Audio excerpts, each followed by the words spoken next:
Hi everybody and welcome back to the Toon Review YouTube channel for today's Newcastle United news. It may be international break, guys, but as usual, Newcastle United seems to always be in the news. Plenty to get through today, but before we do, as usual, if you do enjoy today's show, please give it the thumbs up before you leave. It's still very important to the channel that we keep those coming in. And of course, if you're new and you like what you see, how about joining this fantastic community by hitting the subscribe button? Free to do so, but don't forget to hit that notification bell so you never miss an upload or a live show in the future. Right, plenty to get through, guys. We've got Isak, Livramento, Tonali's been praising the fans. Joelinton has been praised by Eddie Howe, and rightly so. And could Miggy be heading off to Argentina? We'll cover all those stories in today's show, but we'll start off with Alexander Isak, because I think a lot of people know that there's contract talks been going on. They're believed to have stalled right now. Now, just because they've stalled, I wouldn't set panic in thinking, oh, you know, he's not going to sign a new contract. This can happen regularly when they come to a little bit of a crossroads, if you like, about what to put in the contract, what not to put in the contract. Isak is believed to want a release clause. So at the moment, there's a stalemate over that. Now, whether Newcastle don't want to include one, or it's about how much the release clause will be, that is an unknown figure at the moment. But it is believed in this report to say that he is wanting a release clause in his contract. The flip side of this as well is that he's contracted to Newcastle until 2028. So Newcastle United as a club don't feel like there's a massive urgency to get this contract done. Isak's party may feel a little bit differently because they've seen new contracts to, you know, Bruno and Anthony Gordon over time, and their wages have improved. So Isak will probably feel that he should be on similar wages to what the superstars are at Newcastle United. Now, whether you agree with that or not, the contract is till 2028, and he signed, you could say he signed very recently. It hasn't been a long time. I'm taking Gordon out of the equation here. I'm just talking specifically about Isak. And Isak signed for those wages. He signed for the football club till 2028. He was perfectly happy to accept that contract. Now, whether there's anything in that current contract that says, you know, it will be looked at regular intervals towards possibly a new deal with new wages. I don't know what these contracts entail. But it could also be PSR related, because obviously they've now given Gordon a new contract with fantastic wages. Bruno as well, remember. So it could be PSR related, that they need to just take the time over this one and maybe pass another PSR period before they then go and extend Alexander Isak's contract and obviously give him more wages. So there could be a lot more behind the scenes to this deal than just saying the contract has stalled. There could be many, many different things that are going on behind the scenes, like I've just mentioned, that we as fans are not privy to. And we know that there's a lot of things that we as fans are not privy to. We tend to just do these news shows based on what the reports are in the media, and we have a conversation about it. We don't say it's true or not, because we certainly don't know what the contract talks have been like for Isak. All I'm telling you this morning is that there is a report there saying that it's stalled, but these could be the reasons. And it's maybe not to panic yet, because when somebody is discussing a new contract, there is always going to be a little few bumps in the road. One party might want this, one party might want that, and they may not come to an agreement straight away. They will take the time and they will meet in the middle. Now, for me, Isak doesn't exactly look like an unhappy man when he's on the pitch right now. 4 goals in his last 4 games. I think he's flying at the minute, and he's getting that confidence back to just find the target every time he shoots, which is certainly what we've seen with Isak since he's been at the club. So I wouldn't necessarily panic on this just because it's stalled. That doesn't mean that a new contract won't be held. However, the report also states that Manchester City and Liverpool are monitoring the situation, but we know that there's other clubs such as Arsenal, such as the Spanish Giants as well. They're all monitoring the situation. He is a big player across the European game and the world, I guess. So there is going to be clubs pricking their ears up and thinking, "Ooh, contract stalled. Let's just monitor that situation." But as a Newcastle fan, I certainly wouldn't panic at the minute with what's going on. I think there's plenty time to get this deal done. Now, Tino Livramento has been called into the full England squad. And I think I just want to mention the England squad a little bit in this video, because we've had 8 players pull out of this squad. 8. And is it getting a bit ridiculous now, these international breaks? You know, 1 every month for the first 3 months of the season, I think is a bit pathetic. And I think the players themselves are getting fed up with it.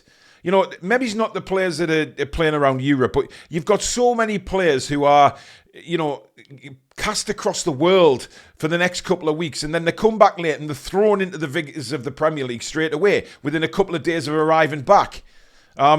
I think it's a bit ridiculous now. I don't mind the odd international break here and there. Obviously, we've got to keep the international team ticking along. But the fact is, you know, is it too much now? Are players getting a little bit fed up? They're pulling out because they want to rest up. They don't want to be travelling all over Europe and all over the world again. And you know, maybe they've got a point, because if they were at home, they'd still be training, obviously, and playing games, but they would be at home. The travel certainly wouldn't be as far. The body wouldn't take a hammering. I just think one every month for the first 3 months is goddamn ridiculous. It really is. You know, take Newcastle, for instance, our club. You know, we're on a roll at the moment. Momentum is high. And the international break for me has come at the wrong time. Many people may say, well, you know, hang on a minute. We'll get injuries sorted. Players can have a rest. I don't disagree with that at all. But when you've got momentum going like we have, after a bit of a dodgy start to the season, we're starting to play well and pick up points. I think it's a bit, you know, I think it's a bit shitty, to be honest, these international breaks. And for one, I'll be happy to see just one, maybe one before Christmas, one after Christmas. Get on with it. I think FIFA have got to do something about this. I think, and UEFA, get their heads together and sort it out, because it's a pain in the arse right now. It really is. But good news for Livramento, of course. Tonali has come out and praised the Newcastle United fans. This was after his suspension, of course, from football. Of course, he got a year's suspension, but he's come out and really said lovely things about the Newcastle United fans. He said, the behaviour of the fans to my suspension was unexpected. I think, you know, Sandro Tonali thought that when the suspension happened, because he just signed for Newcastle, there'd be a lot of fans turning against him. Now, there was rumblings, wasn't there? There was a lot of rumblings saying, oh, you know what, he's let us down, etc. He knew this was happening. We don't know what was going on behind the scenes. But look, at the end of the day, it's all water under the bridge now. He's back in the squad. He said, the fans didn't pass judgment and didn't criticise when I came to matches. They shook my hand and they wished me well. Isn't that just typical of the Geordies, though? You know, I mean, Sandro's obviously not used to that. And he expected that maybe Newcastle United fans would come out and criticise and have a go at him and make him feel very uncomfortable. But that's not really us Geordies, is it? That's not Newcastle United fans. And I think, you know, he's probably realised over his suspension period that this is a very different environment than maybe what he thought he was going to walk into when he came to the games and he was obviously suspended. I didn't realise he was allowed to the matches, but obviously he was. And the Newcastle fans were brilliant with him. And that just says it all about Newcastle United fans. Yes, we were disappointed he was suspended, absolutely, and there was rumours going around that, you know, did Milan know, did Tonali know, etc. It's all gone now. That's the main thing, and we wish Sandro all the best in keeping his recovery going from his addiction. And I think that's the main point of it all, is that Sandro has to maintain this and stay well. And not fall off the wagon, etc. And concentrate on his football. But for me, he's just explaining Newcastle fans in general there. Yeah, there is some absolute tosspots out there. We all know that. But the majority of Newcastle United fans, I think, it gave him a real surprise at how much support he actually got. Joelinton. Now, what can you say about this guy? I mean, he's a man mountain. He's a physical athlete. He's incredible on the pitch. And there's questions arisen in the media today saying, has he possibly sorted out Newcastle United's right-hand problem? Now, we spoke about this on the review show last night, and I don't necessarily think that he has, but he's an option. I still think we need a quality player in there, like an Mbeumo, etc., to come in and really take that position by the scruff of the neck.